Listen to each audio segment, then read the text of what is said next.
കാലത്ത് കടൽ തീരത്ത് നിന്ന് മീനുകളെ ശേഖരിക്കാനുള്ള ഒരേയൊരു മാർഗം താഴേക്ക് മുങ്ങുക എന്നതായിരുന്നു. സ്കിൻ ഡൈവിംഗ് അല്ലെങ്കിൽ ഫ്രീ ഡൈവിംഗ് എന്നാണ് ഈ സാങ്കേതിക വിദ്യ അറിയുന്നത്. മുങ്ങൽ വിദഗ്ധന് ശ്വാസം പിടിക്കാൻ കഴിയുന്തോറും അയാൾക്ക് വെള്ളത്തിനടിയിൽ കൂടുതൽ നേരം തുടരാൻ സാധിക്കും. അതിലൂടെ മീനുകളെ കൂടുതൽ ശേഖരിക്കാനും കഴിയും.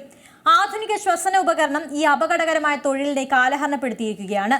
എന്നാൽ ഒരാളുടെ കഴിവുകളും സഹിഷ്ണുതയും പ്രകടിപ്പിക്കുന്നതിനുള്ള ഒരു മത്സര കായിക വിനോദമായിട്ടാണ് സ്കിൻ ഡൈവിംഗ് ഇപ്പോൾ നടത്തുന്നത്.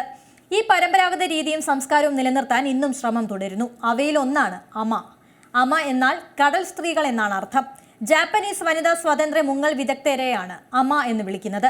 കടൽ പായൽ, കക്കയിറച്ചി, കടൽ ചക്ക, മുത്തുച്ചിപ്പി, അബലോൺ എന്നിവ ശേഖരിച്ച് സമുദ്രത്തിൽ നിന്ന് ഉപജീവനം കണ്ടെത്തുന്നവരാണിവർ.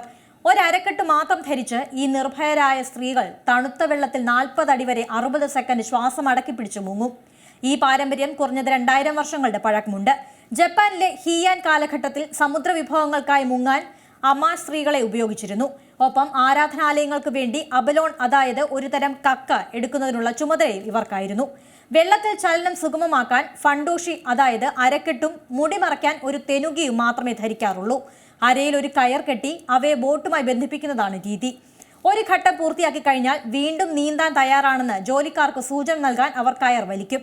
ജപ്പാനിലെ പല തീരദേശ പ്രദേശങ്ങളിലും ഈ പാരമ്പര്യം ഇപ്പോഴും നിലനിൽക്കുന്നുണ്ടെന്നാണ് റിപ്പോർട്ട്. അമ ഒന്നിലധികം ഷിഫ്റ്റുകളിലാണ് ജോലി ചെയ്യുന്നത്. ഒരു ദിവസം മൊത്തം 2 മണിക്കൂർ വെള്ളത്തിനടിയിൽ ചെലവഴിക്കേണ്ടി വരുന്നുണ്ട്. പ്രാദേശിക മത്സ്യബന്ധന ചട്ടങ്ങൾ അനുസരിച്ച് അവർ ഒരു ദിവസം 4 മണിക്കൂറിൽ കൂടുതൽ ജോലി ചെയ്യരുതെന്നാണ് വ്യവസ്ഥ. തണുത്ത വെള്ളത്തിൽ നഗ്നരായാണ് മുങ്ങുന്നത്. തണുത്തുറഞ്ഞ താപനിലയെയും തീവ്രമായ സമ്മർദ്ദത്തെയും അതിജീവിച്ച് ശ്വാസം അടക്കി പിടിക്കുന്നത് ശാരീരികമായി വളരെ ബുദ്ധിമുട്ടുകൾ ഉണ്ടാക്കുന്നുണ്ട്. പല മുങ്ങൽ വിദഗ്ധരും പ്രായമാകുന്നതുവരെ ജോലിയിൽ തുടരുന്നു. അമ കുടുംബങ്ങളിൽ ജനിക്കുന്ന പെൺകുട്ടികൾ ബാല്യത്തിൽ തന്നെ പരിശീലനം ആരംഭിക്കും. 14 വയസ്സാകുമ്പോഴേക്കും സാധാരണയായി അവർ മുങ്ങലിന് തയ്യാറാകും.